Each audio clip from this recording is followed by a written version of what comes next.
Saudações, torcedores são paulinos, torcedores são paulinas, sejam todos bem-vindos a mais um episódio aqui dos Professores São Paulinos. Eu, professor Cadu, aqui com vocês, meu fiel escudeiro e amigo aí, o professor japonês.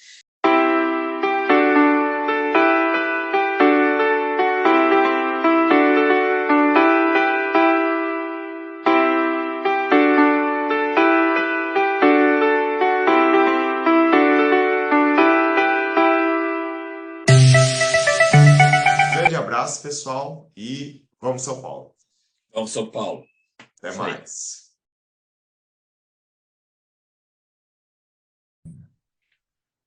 Saudações, torcedores são paulinos, torcedoras são paulinas. Mais um vídeo aqui dos professores são paulinos comentam.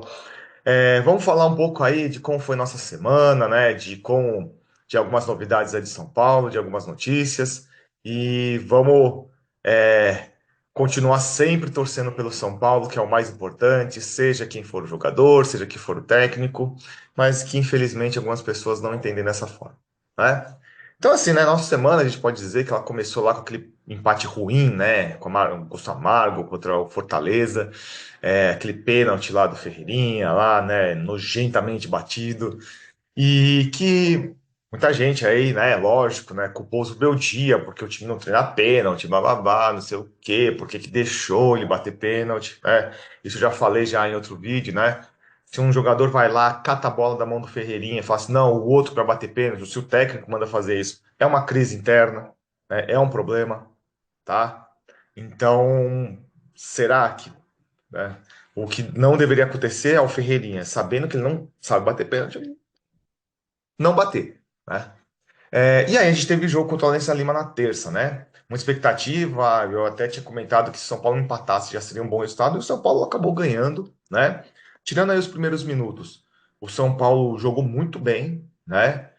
Dominou aí as ações aí, tal, conseguiu segurar o jogo, perdeu um monte de gol também, né? Isso é uma coisa que tem que melhorar, os jogadores acho que tem que ter mais atenção aí na hora de finalizar, mas foi um jogo muito bom, né? O São Paulo fez aí a terceira vitória fora de casa. Tem gente aí, né, reclamando, né? O que a gente ouve aí durante a semana aí, né?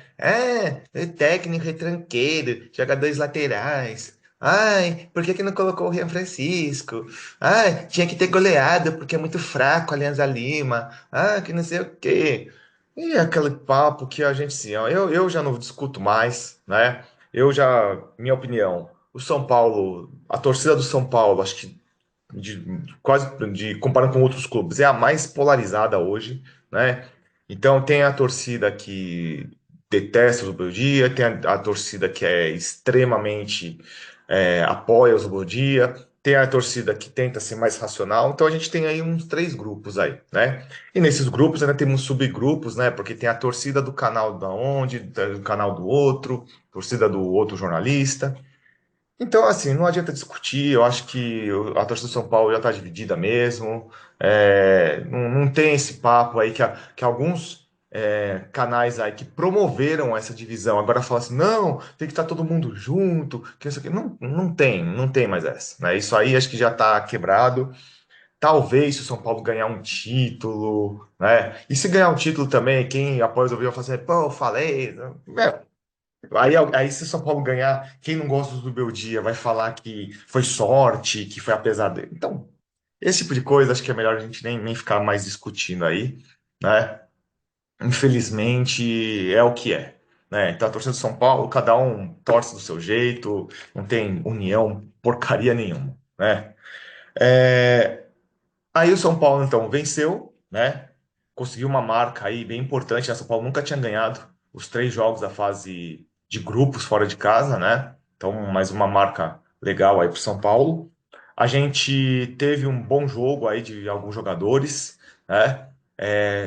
Depois aí do jogo, tivemos aí uma semana aí com algumas notícias, né? O Marcos Antônio negociando aí sua permanência lá, tal. Muito parece aí que com a Lazio, o São Paulo vai fazer um reempréstimo, né? Porém, um reempréstimo com obrigação de compra. Então, isso a gente tem que ficar bem atento, porque assim, se o Marcos Antônio render ou não render, o São Paulo vai ter que comprá-lo no ano que vem, né? Tudo bem que é parcelado, esse negócio que aí a gente fez o vídeo aí sobre as contas do São Paulo, aí os pagamentos. Esse negócio de ficar parcelando, pagando o jogador, lá o jogador nem tá mais no São Paulo, o São Paulo nem tá pagando, né? Isso eu acho, né? Tal, mas são as condições que o São Paulo tem hoje, né? Do Juan também tem um caso semelhante, né? Ele tá emprestado, ele também parece que tá intervindo aí, conversando lá com o time dele lá, Sassuolo da Itália também, para ver se consegue aí reemprestar ou ter uma condição diferente aí de pagamento e tudo mais. E lembrando, né, que o São Paulo, assim, pelo caso do ano fiscal, o São Paulo não pode comprá-los agora e depois colocá-los, pagar só na frente, porque esse gasto ia entrar na conta desse ano e aí, pela questão do FDIC, já ia ter alguns problemas, né? O São Paulo ainda precisa vender jogadores, né? Tem a expectativa aí das vendas que vão ser feitas na Europa, que o São Paulo tem percentual, né? Que eu vejo algumas pessoas falando assim, viu como o São Paulo se pequenou, tem que ficar comemorando, venda. Pessoal, é o momento do São Paulo, não tem jeito.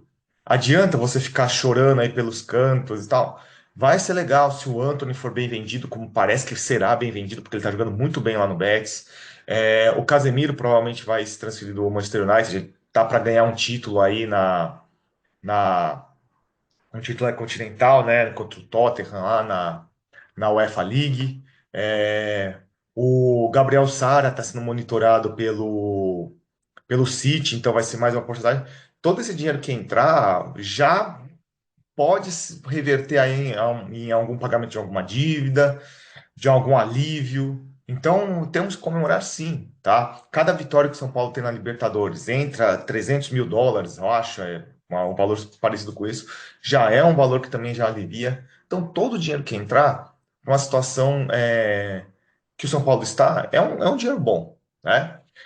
Temos aí também uma notícia que pouco ontem, né? Eu estou gravando aqui esse vídeo no sábado, dia 10 de maio, para deixar bem claro, da possível proposta do CSKA da Rússia pelo Alves, né? Uma proposta aí de em torno de 10 milhões de euros, né? Isso aí daria aí uns 60 e poucos milhões de reais. Já seria, né, muito perto do que o São Paulo precisaria vender, mas eu acho que assim, não tem jogador inegociável, mas eu acho que dá para pegar um valor melhor por ele, né? Se ele jogar mais jogos, né, como ele vem jogando bastante, jogando bem em vários jogos, no meio do ano, quando abrir a janela europeia aí, pode ser que tenha propostas muito mais interessantes, né? Porque praticamente ele vai ser vendido mais do que o William Gomes, né? Tudo bem que foi uma situação lá, tal, foi uma venda ruim, isso eu nunca vou concordar que foi uma venda boa, mas o São Paulo estava enforcado precisando de dinheiro para pagar salário, pagar outras coisas, e precisou vender. Eu acho que com a questão aí do Alves dá para esperar. E é um jogador de uma posição que é difícil você ter, né? Então, eu acho que até outros jogadores poderiam ser vendidos à frente dele, né? Na minha opinião, eu acho que a posição dele, esse meia ofensivo, meia atacante, é uma posição muito rara no futebol brasileiro. Então, não sei se tivesse proposta para um outro jogador, uma proposta boa de fato, eu venderia esse outro jogador. Tem a questão aí, né? O Lucas Ferreira ainda está discutindo o contrato, ainda não houve renovação, já houve uma proposta do São Paulo. Vamos torcer para que ele renove, para que ele não seja vendido a um preço aí baixo. Muita gente criticando, pessoal, vocês têm que entender, são as leis contratuais do Brasil. O cara que tinha acabado de subir, você não pode meter um salário de R$ 200 mil pro cara, certo? O cara nunca tinha jogado partida profissional. Antes mesmo de subir, ele já tinha feito esse contrato. Ele recebeu o padrão do que é recebido, o cara começou a jogar bem, a multa no Brasil é 2.000 vezes o salário do cara e não tem o que se criticar, né? Acho que o São Paulo está fazendo um movimento de renovar, pensando aí na questão dele.